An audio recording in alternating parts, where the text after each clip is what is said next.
Hi friends, do you have a Pakistan degree and require an equivalency from Ministry of Education in UAE? Today we will discuss what all the basic requirements and how Global Prime can assist you in equivalency process.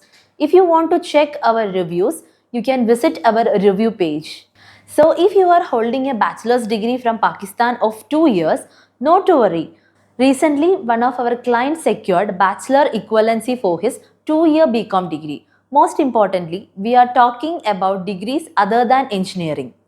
The process starts with the verification of your degree. We would require below documents to commence the verification process, that are attested degree certificate, detailed mark sheets or transcripts, Emirates ID copy and passport copy.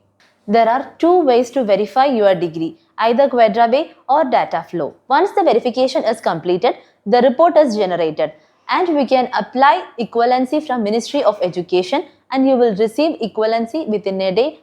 The verification can also be done through Pakistan Consulate or Embassy in UAE. This process is called securing a genuinity letter and you as a student and Pakistan national will need to do this step by yourself. Once you secure the genuinity letter, you would still require to go through the verification of Quadrabay or data flow. The time taken by these entities is approximately 30 days. Global Prime can undertake the full process of equivalency without any need of you carrying out any step on your own.